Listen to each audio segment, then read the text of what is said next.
ನಮಸ್ಕಾರ news first ಲೈವ್ಗೆ ಸ್ವಾಗತ. ನಾನು ಸಬಾ ಹಕೀಂ. ದೇಶ ಕಂಡ ಮೇಧಾವಿ ಮಹಾನ್ ಆರ್ಥಿಕ ತಜ್ಞ ಮನಮೋಹನ್ ಸಿಂಗ್ ತೀವ್ರ ಅನಾರೋಗ್ಯದಿಂದ ಸುದೀರ್ಘ ಅನಾರೋಗ್ಯದಿಂದ ವಯೋಸಹಜ ಕಾಯಿಲೆಯಿಂದ ತಮ್ಮ 92ನೇ ವಯಸ್ಸಿನಲ್ಲಿ ಇಹಲೋಕವನ್ನ ತ್ಯಜಿಸಿದ್ದಾರೆ. ಅವರು ತಾವು ಪ್ರಧಾನಿಯಾಗಿದ್ದಂತಹ ಸಂದರ್ಭದಲ್ಲಿ ಕೊಟ್ಟಂತಹ ಆರ್ಥಿಕ ನೀತಿಗಳು ಯೋಜನೆಗಳು ನಾವೆಲ್ಲರೂ ಕೂಡ ಸ್ಮರಣ ಮಾಡಬೇಕು, ನಾವೆಲ್ಲರೂ ಕೂಡ ನೆನಪಿನಲ್ಲಿಟ್ಟುಕೊಳ್ಳಬೇಕು. ಗ್ಲೋಬಲೈಸೇಷನ್ ಮಾಡೋ ಮೂಲಕ ನಮ್ಮ ದೇಶವನ್ನ ಈ ಲೆವೆಲ್ವರೆಗೂ ತಂದಂತಹ ಕೀರ್ತಿ ಅದು ಮನಮೋಹನ್ ಸಿಂಗ್ಗೆ ತಲುಪುತ್ತೆ.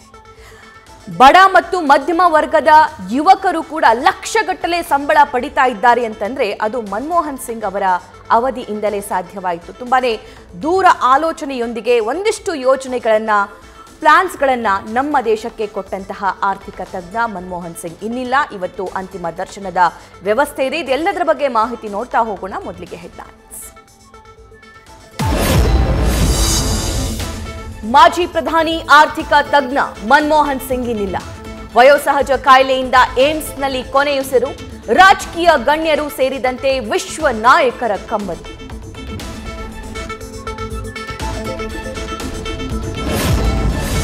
ದೆಹಲಿಯ ಸಿಂಗ್ ನಿವಾಸದಲ್ಲಿ ಅಂತಿಮ ದರ್ಶನಕ್ಕೆ ಸಕಲ ಸಿದ್ಧತೆ. ನಾಳೆ ಮನಮೋಹನ್ ಸಿಂಗ್ ಅಂತಿಮ ಸಂಸ್ಕಾರ. ಅಮೆರಿಕಾದಲ್ಲಿ ಮಗಳು ಬಂದ ಬಳಿಕ ಅಂತ್ಯಕ್ರಿಯೆ. ಮಾಜಿ ಪ್ರಧಾನಿ ನಿಧನದ ಹಿನ್ನೆಲೆ ಕೇಂದ್ರದ ಸರ್ಕಾರಿ ಕಾರ್ಯಕ್ರಮಗಳು ರದ್ದು.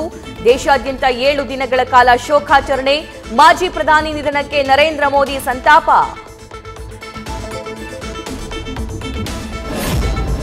ಮನಮೋಹನ್ ಸಿಂಗ್ ನಿಧನ ಹಿನ್ನೆಲೆ ರಾಜ್ಯದಲ್ಲಿ ಸರ್ಕಾರಿ ರಜೆ.